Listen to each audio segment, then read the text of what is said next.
Hi, boys and girls. This story that I'm going to read to you is called A Porcupine Named Fluffy. And I have a cool story about this book. When I was studying to be a teacher in college and I spent time in a second grade classroom, this was the very first story I read to them. So this is really the first story that I ever read to a class of students.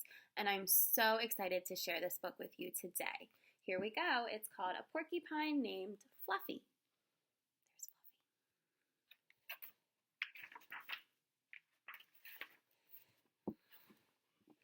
When Mr. and Mrs. Porcupine had their child, they were delighted. Now he needed a name. Should they call him Spike? No, Spike was too common. Should they call him Lance? No, Lance sounded too fierce. Should they call him Needle Rooser? No, Needle Rooser was too long. Prickles, Pokey, Quillian? Then together they had an idea. Let's call him Fluffy. It's such a pretty name, Fluffy.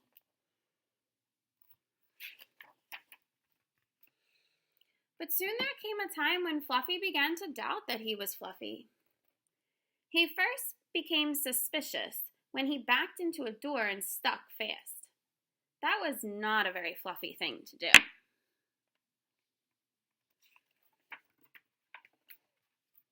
He was even more convinced when he accidentally slept on his back and poked holes in the mattress, a very unfluffy thing to do. When he tried to carry an umbrella, he knew the truth without a doubt. Fluffy definitely wasn't.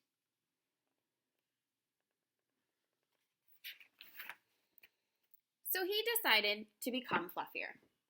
Clouds are fluffy, he thought. I'll be a cloud. But he couldn't stay up.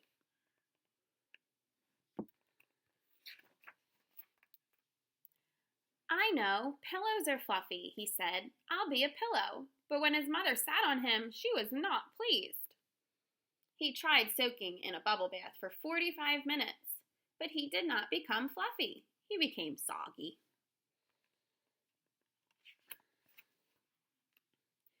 He tried whipped cream. He put a little on each quill. It was not easy and it took more than half a day. But this did not make Fluffy fluffy. They should have named him Gooey, he sighed.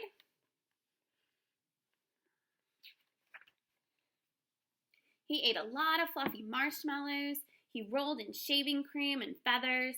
He even tried to become a bunny. But the truth remained, Fluffy wasn't.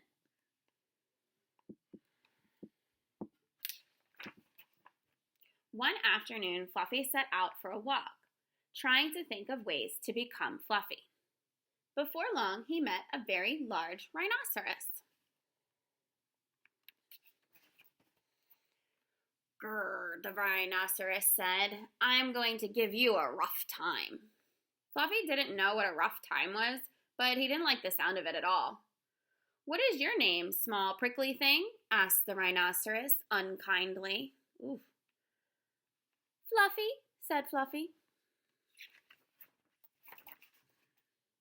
The rhinoceros smiled. He giggled. Then he laughed out loud. He rolled on the ground. He jiggled and slapped his knees. He roared with laughter. A porcupine named Fluffy? Howled the rhinoceros. I don't think that Fluffy is feeling very good about this. It seems like the rhinoceros is making fun of him. Fluffy was embarrassed, but he tried to be polite. What is your name? He inquired.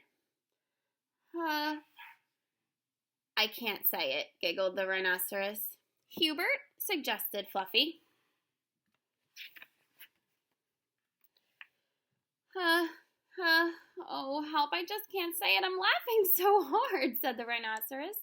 Harold, or maybe Herman, said Fluffy. No, gasped the rhinoceros. It's Hippo. The rhinoceros's name is Hippo. That doesn't make sense as much as it doesn't make sense that Porcupine's name is Fluffy. Hippo. A rhinoceros named Hippo? Fluffy smiled. He giggled. Then he laughed out loud. He jiggled and slapped his knees. He howled with laughter. A rhinoceros named Hippo? Fluffy cried. They both seem happy now. I don't think they're teasing each other. I think they're just laughing about how silly it is.